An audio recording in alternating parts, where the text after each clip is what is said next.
The young Swedish activist Greta Thunberg has urged everyone, her generation and every generation, to commit to swift and commensurate action on climate change. But are their parents and grandparents morally obligated to listen? Is our morality actually adequate to respond to the climate crisis? I talked to philosopher Dale Jamison about the morality of fighting for our lives when we possibly are not directly impacted. How do we take responsibility for people very far away or for people not even born yet? Professor Jamieson is a professor of environmental studies and philosophy at NYU School of Law and in the Faculty of Arts and Sciences. He's not a scientist himself, but early on he found himself surrounded by alarmed scientists. And he said that falling in with climate monitors is like falling in with people who do Tai-Chi. It changed his life, and he's committed himself to addressing the threat with the lens of a philosopher. Listen to Dale explain to me why taking action is not a choice, but an obligation, but why our moral concepts are probably not adequate to articulate that.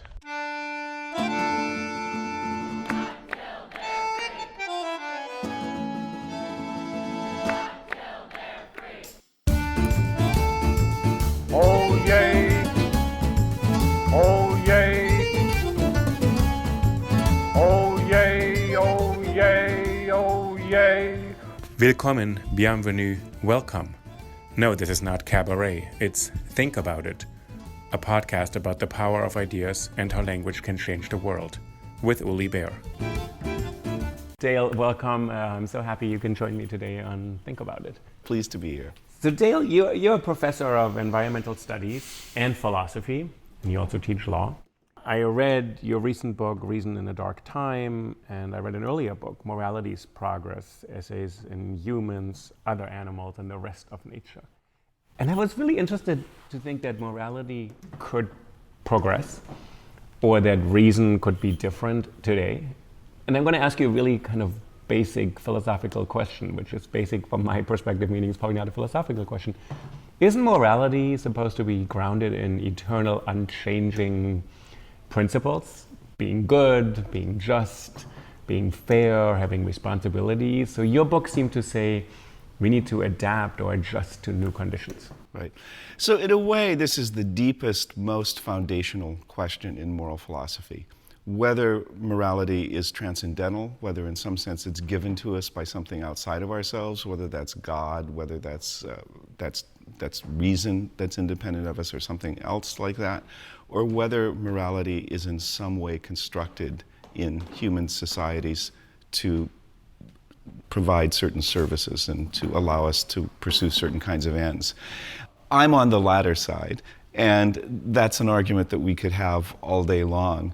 But part of what motivates me to be on the latter side, which I think is probably important for other things we'll talk about here, is it's really hard to understand how the first kind of morality could actually evolve in a world that's governed by natural law. Where does this external mandate come from? Where does this categorical imperative come from? If you think of morality as something that's a human construction, then we can see it as continuous with the kinds of systems that control behavior among other animals as well as humans.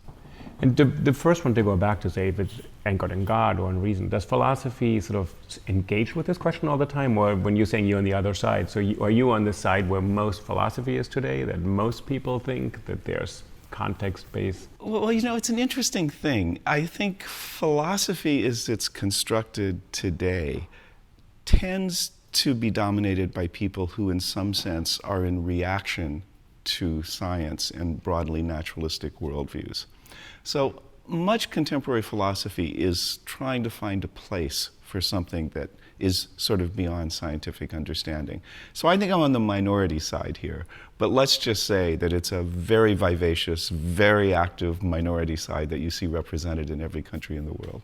And you got interested in this, the other thing we're going to talk about, so what used to be called the environment, and I guess now it's called climate change or the Anthropocene. We can talk about these terms, but you've been working on this for a very long time, right? It's not that you discovered this 3 years ago and started to think, wow, I got to do something about this or speak out. Right.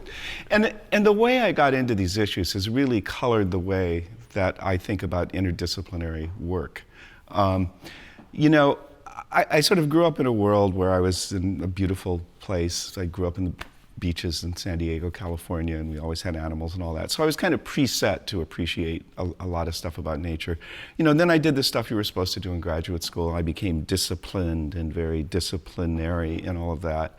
And then in the early 1980s, when I was at the University of Colorado, I just fell in with a bunch of climate modelers. And falling in with climate modelers is a little like falling in with people who do Tai-Chi or people who are culinary experts or something. Okay. You don't think of this as part of your professional life. They're people you hang out with, who you admire, you know, you kind of learn stuff from.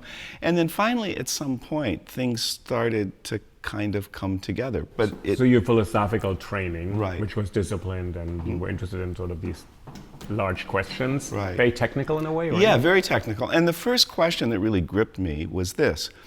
Climate science, as it's done, and particularly in those days it was really striking, consisted mostly of a bunch of, you know, fairly boring people with very large machines crunching a lot of numbers that went on for very, very, very long periods of time, and then sort of getting this output about what the global climate might look like in 100 years or 500 years. This was not how I was educated to think about science. Science was supposed to be people doing something that looked more like experiments, looked more like observations in the world, and so on. So the first set of issues that I was really gripped by is how could these computer simulations really be thought to sort of hook on to the world and provide knowledge of the world in a scientific way that I understood. And meaning scientific, reliable, verifiable, you did many, many experiments, but empirical. They couldn't run experiments. They couldn't change the climate here and there and see what happens. They could just take as much data as they... Well, the experiments were not the sort of thing that we normally think of as experiments. They were these really almost like philosophical thought experiments. So suppose that we have a world and we take these parameters, whether it's carbon dioxide or whether it's land cover in some way, and we just gin it up in a certain way. What's going to happen to all of these other variables if we do that? So they're very much like philosophical thought experiments. So they would model something. Exactly. But it was a thought experiment because they had some data and said, if this goes in this direction, these will most likely be the outcomes. Exactly. So this is in the 80s, so there's kind of, you think people are modeling this, and is there a sense of they're discovering something that's kind of alarming, or are they just doing their work in Colorado? Or? Yeah, so in a way it was a bit more of a curiosity that increasingly turned to a sense of alarm. But even then, I would say the dominant thought was this: oh, there's probably some feedback in the climate system, it's so complex, that's going to neutralize these forcings. So yeah, if we put a lot of carbon in, we're going to have all these terrible results, it's going to destabilize climate. But you know, this is a pretty self-regulating complex system, and so something else is probably going to happen to make it okay. Right. And if not, all those adults in gray flannel suits who hang out in Washington and at the UN, they're going to fix the problem. So there was a growing sense of alarm, but there was sort of always this thought that somehow it was never going to come to what it's come to. And these people, are they scientists by training at this point that you're hanging out with in Colorado? So they're trained as physicists or biologists or geologists. So they have scientific training, but they're not trained to do this really, right? Because there was no study of climate, right? Well, that's right. They're all people who really themselves sort of started from some other place. So one of these people, for example, was someone who was a pretty straight-ahead physicist, Steve Schneider, for example, who became one of the great theoreticians of climate change. Another was somebody who's kind of started as a meteorologist, and then meteorology became increasingly quantitative, increasingly computer-driven, and then he ended up driving the NCAR climate models, and he was really the first person to couple ocean models with atmospheric models, which now we just take for granted that this is a single system. So these would have been studied separately. They've been studied separately. You know, everyone's got their own model, and they publish their own papers in their little journals, and so on and so forth. So yes, it felt really exciting because sort of at the top of this food chain, you felt that the 3 or 4 people who were my best friends were people who were really thinking about things in a holistic and complex way that really hadn't been possible before the computer revolution. So that's another part of it, that they suddenly can have data sets or whatever, they get these models and they can run these models and start talking to each other. Exactly. And the other big piece of this, which you're referring to with the data sets, is remote sensing. So we're getting all this data from satellites, for example, that we could have never gotten from having people trudging around doing ground data, observations. for example, can be measured by satellites? Oh, we can measure all kinds of things. Like, for example, the Earth's temperature balance, the heat balance of the Earth, for example. We can do that holistically. We can get patterns of cloud cover, for example, which affect the feedbacks. All this kind of stuff that you just simply, couldn't have been doing from ground-based So this is observations. kind of scientific research. And then there's two things that happen. So you come in as a philosopher, you can help them with the thought experiments, but your work starts to move in a direction to say, what are we supposed to do? What are the values that should motivate us to do the next steps? And these values, as you said, may be informed by these new conditions. Yeah. So before we get to politics, so your question moves from, I can help you think through problems, to my interest is really, what do we do here with all this new information, right? Right. Exactly. So my first interests were basically epistemological philosophy of science issues, and then it sort of became clear, well, if this stuff is really going to happen, there's going to be winners and losers. Not everybody is contributing the same amount to these changes. The impacts are going to be quite different. And one really interesting event was a workshop in Malta called in the 80s called Winners and Losers in the Context of Global Warming, which was an interesting moment. Wangari Maathai, who later went on to win the Nobel Peace Prize, was there from Kenya. There were American political leaders like Senator Gary Hart who were there, a very small workshop. And that was really the first time I think people started to try to think systematically about the differential impacts.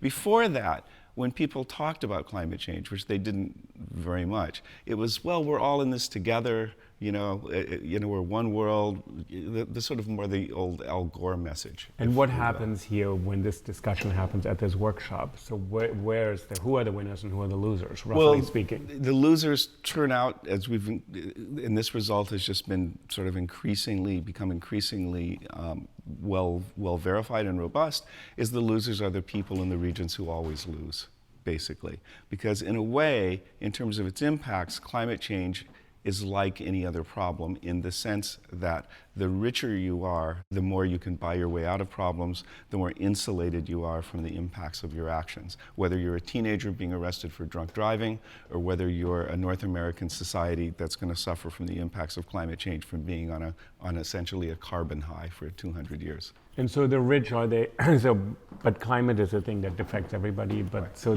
for the first time people are saying, well, it actually is going to affect people disproportionately, depending on where they live. Depending on where and what resources they have? Yes, exactly. Okay. Both of those things. So this is a political question then, right? Right. So then it kind of starts as an ethical question. So I'm interested, what's the difference for you in that? Because the first one's a political north-south versus an ethical question. Right. So ultimately for me, anyway, politics turns out to be kind of applied morality. So, so one of the things I guess I first realized about politics, and my thinking did become increasingly political during this period, is, the dominant ways of thinking about international politics in political science is usually called realism. And realism is the idea that states basically operate on the basis of their own rational self-interest. Now, if you really start thinking about that, it's two thoughts are inescapable. Three thoughts are inescapable. The first is, well, the world would actually be a lot better off if states operated on the basis of their rational self-interest. They wouldn't go to the edge of blowing themselves up. Because rational means that reason would tell you what are the good things for the greatest possible number of people? Right, or even the survival of our state and into the future and so on. So you look at this mess of a global system and you go, well, it doesn't look all that rational to me. And then you look at this idea of self-interest and you begin to see, well, this is a really constructed idea, that what people think is in their interests depends on their own beliefs and values. And it isn't as though we're back to the kind of transcendental morality. It isn't as if Apollo comes down and says, Uli or Germany or Bangladesh, these are your interests, go thou and maximize them. Right. These are things that you actually create according to your own value system. So the values then become really inescapable in the politics, I think, as well as the morality. So, and when you come out of the 80s now, so now you sort of start to realize, and it becomes better known, although I don't think really climate change is even a word or a topic at that point, right? It sort of moves. And so when we move through the decades now, your work then starts to think, okay, what is your sort of your effort is trying to see the underlying values, or to see what would be a response to this new situation? So I would say during that period now in the 90s, there's sort of three themes to my work. The first is economics alone isn't going to fix this problem, both because economics is ideologically driven, and secondly, people are only going to adopt economic approaches to this problem if they want to fix the problem, solve the problem in the first place. So there's a kind of pushback against economics in favor of more value-based thinking in that period. A second thing is really the challenge that each of us face as individuals, which is the discovery, I'm a big contributor to this problem. Now, it's true that if I change the way I behave, it isn't as though the problem is going to go away, but there becomes a challenge of aligning my life with my values. What does that mean for all of us who are affluent, who live in rich parts of the world? So that becomes a theme of my work. And then the third part really is about global justice and what a just global system might be. So in the Framework Convention on Climate Change, which was adopted in 1992, it essentially says that stabilizing global climate is a common but differentiated responsibility among states. So in a way, I'm trying to think through what that means. So what that means, saying states have different responsibilities and all of us as actors have different responsibilities. In the second part that you're working on, saying we're all contributing in a way. Right. It's very hard to think of you contributing to something, and sort of you have these kind of thought experiments in your book. So I'm contributing to something that will play out maybe in the far future. It seems a bit remote. Right. To think, okay, I'm doing these things right now, but it's going to stay in the system, and maybe in 100 years people won't be able to do certain things that I think everybody should be able to do. Mm-hmm. So you're trying to get, the first one is, how do you get people to understand what responsibility really is? Because we've been trained to be responsible for actions we control. Exactly. And I think, and now we're starting to move into seeing climate change as part of this cluster of issues that people talk about under the term the Anthropocene. And I think what's characteristic of climate change in this period of the Anthropocene is this old model of responsibility, one you described, is no longer really adequate to thinking about how we address those problems. The idea where I do something as a single agent, it has some demonstrable effect in the world, right, that I've caused and brought about, and I'm responsible for that, either through compensation or punishment or whatever it may be. Instead, now we're in a world where we all contribute, relatively speaking, infinitesimal amounts to incredibly systematic problems that extend very far in both space and time. And our legal concepts, our moral concepts, just did not, back to the story of how moral systems happen, did not evolve to address those kinds of problems, because those are not the problems, for example, that people faced when the 10 Commandments came down from Mount Sinai. Do you think there are other moments in history when morality had to adjust? You call this sort of, and I know it's not the perfect term, you say commonplace morality, sort of common sense morality, you said it's not quite adequate anymore. Right. Had there been moments before, do you think, in history when people had to invent new moralities? Yes, and I think we can actually learn from those transitions. Now, one of these transitions, which again is so baked into our consciousness, it's hard to recognize, was the transition to capitalism. Because the virtues of the capitalist man are quite different from the traditional medieval virtues. And a case had to be made by people like Bernard Mandeville, for example, and even Adam Smith, about why it was okay for you to be selfish, for you to be egoistic, for you to pursue your own interests. And that's because actually, in pursuing your own self-interest in this market situation, you're making other people better off as well.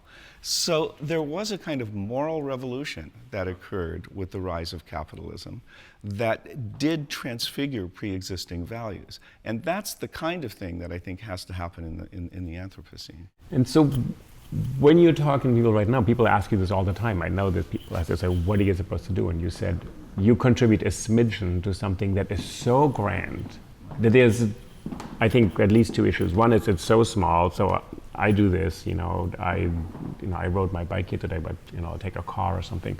That's so little compared to this big thing. So I have a hard time getting the scale right. So how do you mediate this? Or how do you teach people, well, you contribute a tiny little bit, but even that tiny little bit, because then people say, well, it doesn't matter what I do. Right, exactly. So I think we sort of need to fall back now and think about what it means to live a meaningful life. A meaningful life can't be held hostage to outcomes. So for example, if Nelson Mandela would have lived the life that he did, but apartheid would not have collapsed, I don't think we'd say, Nelson Mandela, what a fool, he didn't live a meaningful life, he should have gone into finance and made compromises.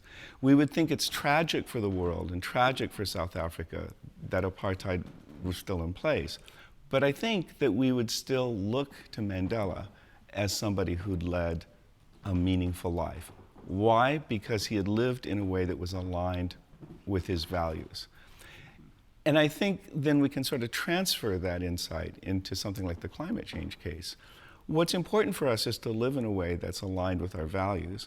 We hope and we struggle in the direction of transforming the world and making this a better world. But whether we succeed is largely beyond our control. And so you're saying that's not so uncommon? Yes. Then it's not that morality is reducible to my action, my immediate effects. Right. Lots of things we do for what you call meaningful life for reasons that are not as immediate and tangible. That's right. They're much more about this alignment with our values. Otherwise, we're thinking of ourselves as a kind of instrument, right? And so suppose I said the only meaningful life for me is if I can make this thing happen in the world. Right. Well, it's like thinking of myself as a lever or something, right? Or a steam engine. But that's not what it is to think of myself as a person living a life in a world. And to go back to this idea of values, so Mandela's value was that a egalitarian, just society would not have this kind of racial caste system. As we know, lots of people disagreed. Right. They had other values. Right. So when you're saying a meaningful life would be to maybe not add to the carbon imbalance and to add to climate change, and some people say that's not, first of all they're saying it doesn't even happen, and secondly that's not my value. Right. So how do you get to those two, I'm packing a lot of different questions into this. Right. Well, value pluralism, I think, is just a deep fact about the world as we know it, and it's not going to go away. And so to some extent we have to respect other people's values and alternative ways that people find meaning in their lives. And not everyone is going to want to imitate the way I live, for example, but what I can hope and ask is that they respect it and allow it, and that this is reciprocal. Having said that, I think we're also living in a time in which people tend to say, oh, well, there's a value disagreement here. Let's just go watch different TV channels or, and occasionally come and punch each other out. I think a lot of progress can actually be made towards creating solidarity among people who seem to have different values. But, and sometimes the progress can be done through words and through reason, but sometimes it can be done through shared experiences. I grew up, for example, near the desert in Southern California. And a lot of people find deserts to be about as repulsive as anything. They think of them as wastages and empty spaces on the planet and so on. And so what I will say to an open-minded person who has that view is, well, let's go camping. Come and spend a couple nights with me in the desert. Let's sleep under the stars. Let's be aware of the sounds that happen at night in the desert, when life comes out in the desert. Let's feel that wind. Let's maybe read a little bit of literature about the desert fathers and so on. And at the end of that experience, we may actually come out with a value system that is more closely aligned, or we may not. But either way, we will now have shared an experience that we can at least hope will lead to some mutual respect. And you're suggesting that experience, they could evolve, right, or change. Exactly. Ideally are they going to evolve ideally toward where you want them to be? Well, I hope my values evolve to where a reasonable person would hope they would be as well. I mean, I think I have to look at my own values as dynamic in that way. And this is honestly where a lot of our current concern with identity is in the United States is really a problem, because once you make a value set part of your identity, it's very hard for this to be dynamic then, because you lose yourself when you lose your values. I am a conservative, right? Or I am a liberal, or I am a this, is very different from saying, I favor these policies. What you're introducing, though, is a conversation about values, and all your work is a philosophical conversation, whereas people think climate change is just, as you said, it's not an it can't solve it through economics. They're saying it's a political issue. Right. And then, or they're saying, well, values, yeah, right, and I don't even believe it exists. Right. So that's another, so to go back, that's an epistemological problem. There's a lot of people who don't believe climate change. I mean, we have an administration in America right now that is very actively working to say this is just, I don't know what they call it, a Chinese hoax or something. Right. And they have all sorts of ways of dismissing it, and they're dismissing science. So when you go back to, you worked with scientists originally, but you work in epistemology, they work in science. Mm-hmm. How do you find a space in this debate of it's not real? So the first thing we need to do, I think, is to understand what is the dog and what is the tail in this science denialism issue around climate change. Now, what did you call it? Epistemological nihilism? Epistemological nihilism is the term that I use, right? Meaning I don't believe it exists. Yeah, that's right.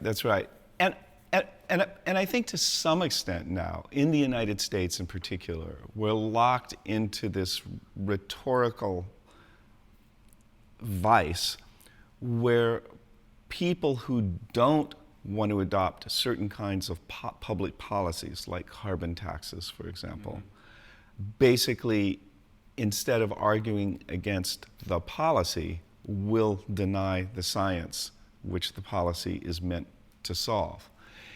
And there's something deeply irrational about this. So let me just give you an example. Take libertarianism as a political philosophy, which is essentially the philosophy that we should have the most minimal state possible, right? Now, this is a perfectly respectable political philosophy. I happen to disagree with it. It's one that one can have arguments about.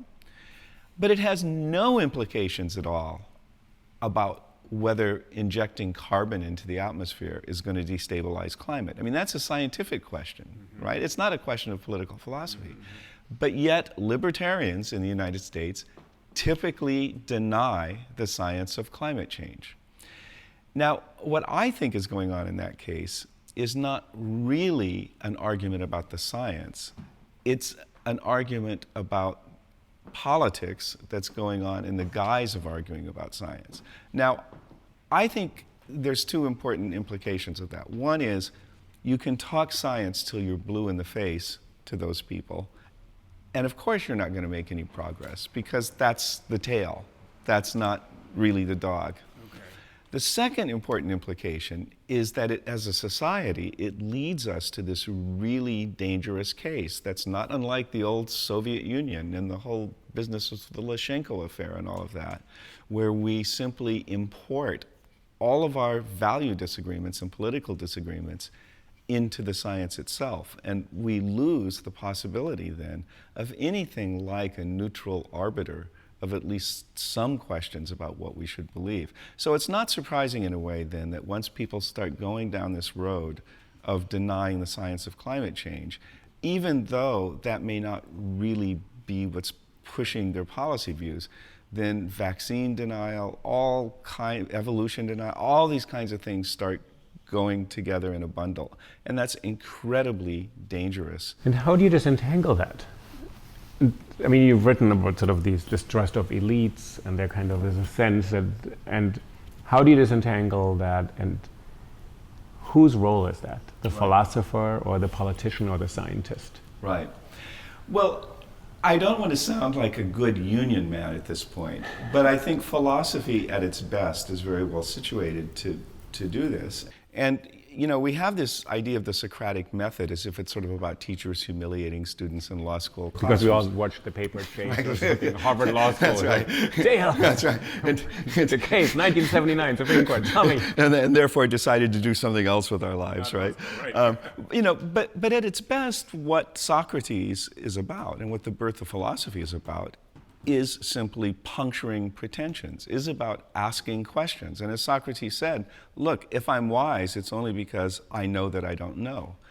And we're living at a time in which a real skepticism about things, not denialism, because denialism is another dogma, but asking hard questions. What's the evidence for this? Why should we believe this? Why should we actually do this? What will this solve? And not being sort of put off by power, by hierarchy, by any of those things, can actually be, I think, a really powerful tool for trying to sort of get us back to really a more pragmatic place, which is really where we need to be. And you just made a really important distinction. There's healthy skepticism, right, robust debate, right, and even people who believe, let's say, if it's not really a matter of belief in terms of dogma, right, they should question science. Absolutely. Say, show me the data, prove Right. this to me, all of this. That should be healthy and right. But Right. you're saying and you introduce this somewhere else, you say the denialism, there's a bad faith dimension to it, or sort of people. Right. Right. So that's another category in philosophy that you can say I can be skeptical, or I can be just ask you questions and just not stop asking questions. Right, right. Right? It's not Socratic in this way. No. So how do you distinguish between healthy skepticism and the people now saying we're just skeptics? Yeah. Well, again, when people say they're just skeptics and this is scientific skepticism, the bad faith tends to be written all over that. In part, for something you were beginning to allude to, because there's actually no answer to the question that's going to satisfy them. So that's going to be... So they're not genuinely wanting to learn. They're not genuinely wanting to know. And that's going to be one mark of there being another dogma here. But I think a second thing, which really comes out in the climate change debate, is where are these questions coming from? Because I know we don't like to say this in the classroom these days, but there is a difference between good questions and bad questions. I would think so. I interview a lot of people. I sometimes think, sometimes they're not so good. Yeah, especially when we're talking about sort of, the kind of outer reaches of research. Right. And when you've heard something that's been pulled off the internet for the 19th time that sort of recirculates every 2 or 3 years and has been responded to, and yet this comes back, this is not a good faith question at that point. This is simply a rhetorical move. And you've made this distinction in your book. You say this is a matter of sincerity. Yes. Not so much hypocrisy. Yes. Can you Right. walk me through this distinction? Yes. So I think that... So sincerity, I think, is a hugely important concept, because sincerity goes back to what I was talking about trying to align one's life with one's values. That's what it is to be sincere, is to engage in that effort. Of course I fail to do that. We all fail to do that. So the charge of hypocrisy is not a particularly interesting charge. We all fall short of our ideals. So hypocrisy means I don't quite live up to my own values continually, and that's, you could call me hypocritical. Right. Right. Because I failed in this one area. Exactly. But if I'm not sincere, that's different. Right. Sincerity is being engaged on that project of alignment, knowing that we're going to fail. And it's a hard time for sincerity, I think, generally in our cultural climate, from both the left and the right, because we're living in this time in which irony is considered to be one of the greatest virtues on both the left and the right. That I'm going to hang something out there, but I'm not going to either endorse it or not endorse it, because that would be the sincere response. That's putting myself on the line. So we get, for example, from political leaders, well, some people say that, right? Or other kinds of memes, that sort of come through, that sort of plant the idea as a kind of nihilistic, corrosive force, but without giving you the endorsement of actual sincerity. Well, it's interesting, and sincerity is also, in a weird way, kind of a bad word. because you're so sincere, as you're saying, because you're not flexible or you're moralistic or something. And I think what's interesting, one of the many things that are happening is that the next generation, our students or younger generations, people born in actually sort of around 2000, all over the world, probably not so much in the United States, are really active in this right now. They've taken this into their issue. This is their issue, and they've done it in a very moralistic way and say, you are screwing up the world for us. So they're actually making this connection to something that doesn't touch me really concretely and say, no, actually it's my world. Right. So in some ways, and they have been attacked as being too sincere in a way, too righteous. But I think what's actually interesting about this next generation is saying, yeah, so I'm sincere, because I'm a realist. Right. Well, for better or for worse, I see more of myself in that generation than I have seen of myself in the intervening generations. There is something very 60-ish about the extinction crisis generation on a number of dimensions. So one is this rebellion against parents, that you've given us a future that is very uncertain, which is how my generation felt with respect to nuclear weapons and war in particular. That was the big debate in the 60s, I guess, right? That's right. I may not have a future because of your irresponsibility. I mean, that's really the critique of this generation. Do parents have an obligation to give a future to their kids? I don't think anyone has an obligation to have children. But I think or to the next generation. I think it would be pretty irresponsible to have children and not feel that you were at least doing what you can to give them a reasonable future. Humans, do we have an obligation to secure a future for future humans?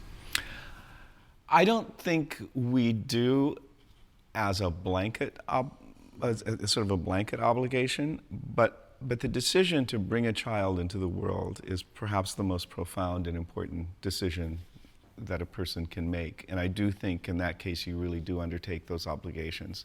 And if you don't talk about your own children, someone having children, just generally, do I have an obligation toward people who are going to live 100 years from now?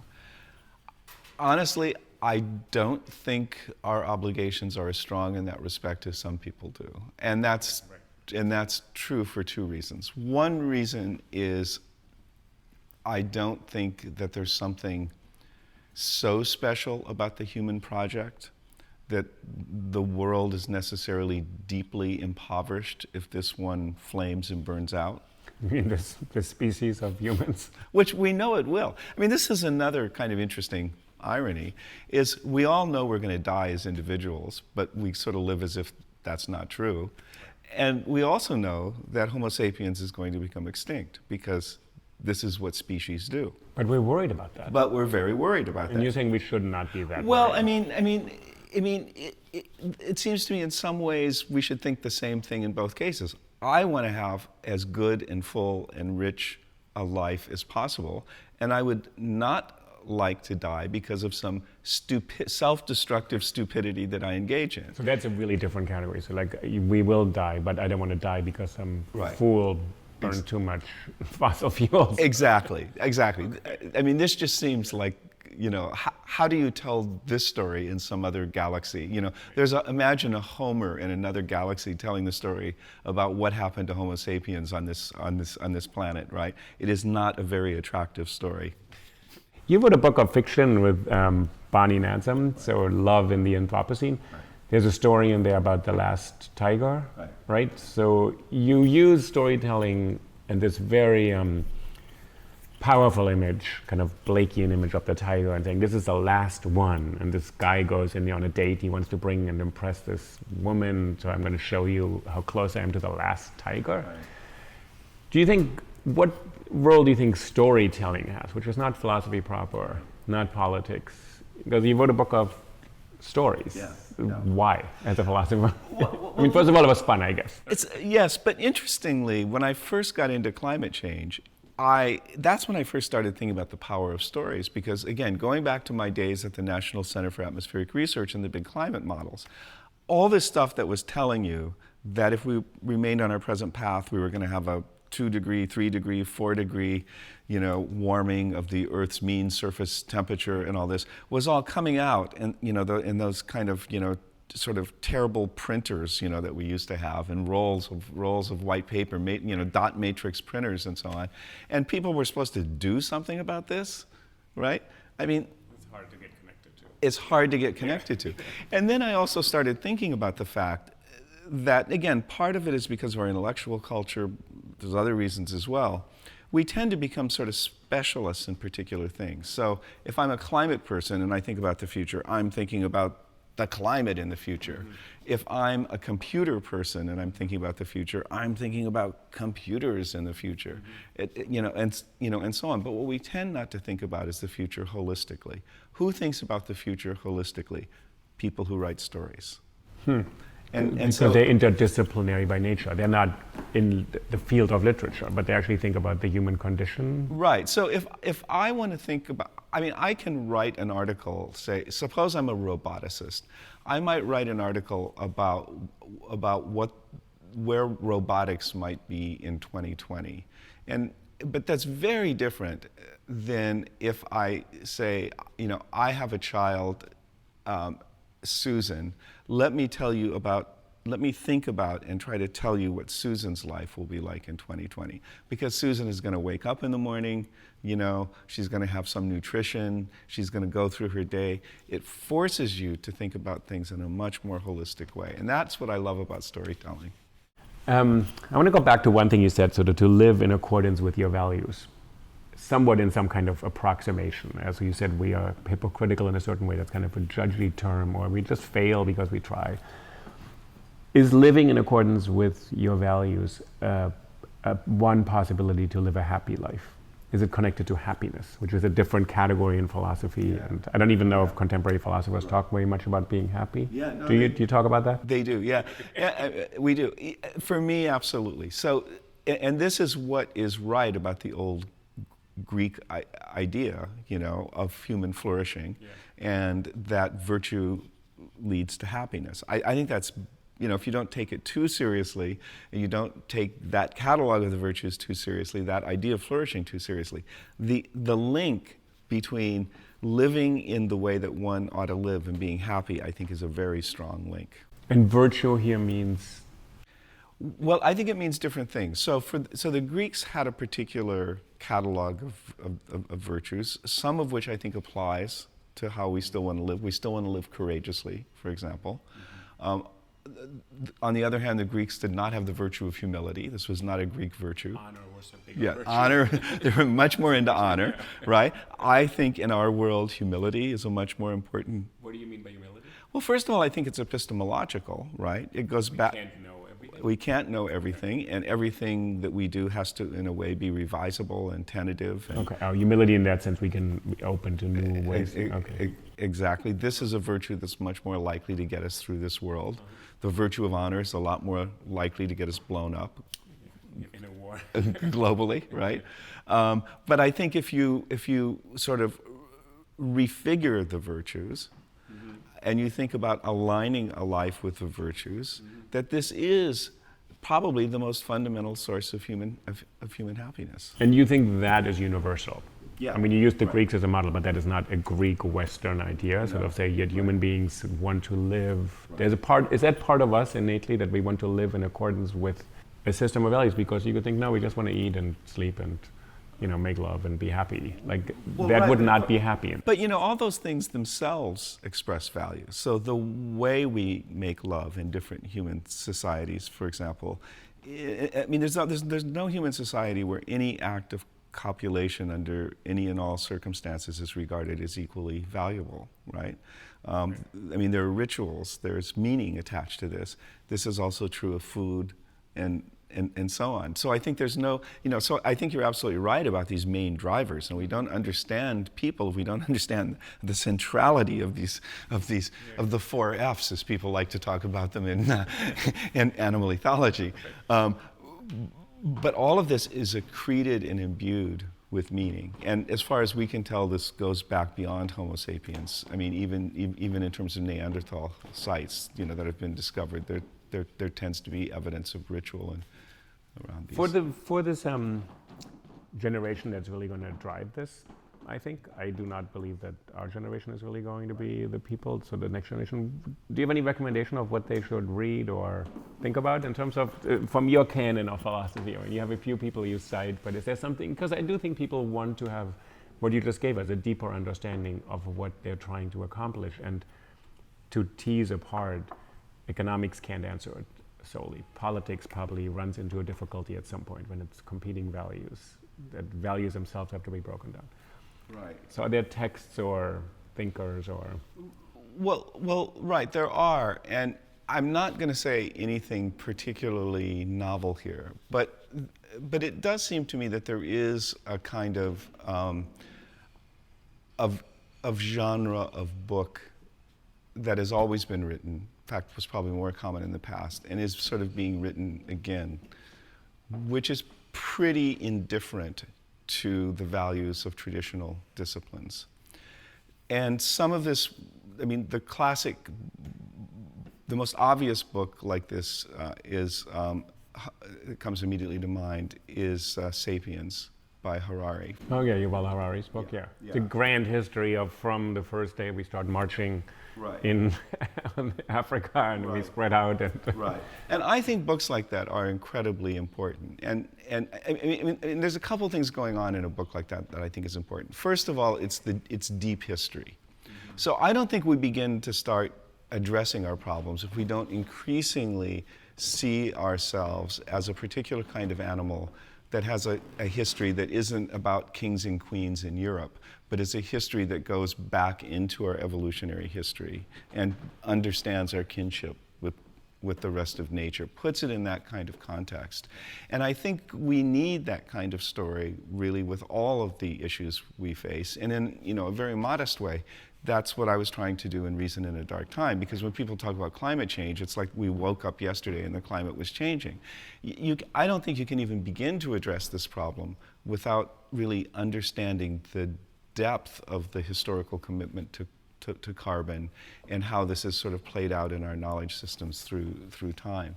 So I think there's a number of books like that, of which the Harari is just, for me, a masterpiece of this. is there a danger in those books to get too big and sort of lose sight of specificity, or to sort of say we're going to have grand explanation? Because Harari actually, at the end, he sort of starts to have some kind of prognostic idea of what's going to happen in the world. You know? Yeah.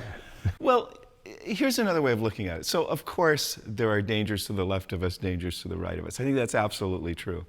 But here's another way of looking at it. We're living in a time of such incredible change that what had anchored our thought about the future, it doesn't really exist anymore. So, for example, even at the beginning of my teaching career, I could talk about the story of the Garden of Eden, for example, and concepts of a fall from paradise as sort of part of the common knowledge of students. Even if they weren't sort of religious believers of a particular kind. That's not true anymore. There's no shared text. Right, but increasingly we're also now in a situation where there's no shared nature, right? Because I used to be able, growing up in California, living in Colorado, I could talk about, say, the Sierra Mountains before the pine beetles had devastated, the landscape. Okay. Until I could talk about petroglyphs before superhighways had been built to these petroglyphs, and they were now being visited by tour buses. So I think we're in a time in which, sometimes I think of this as the analogy of a painting.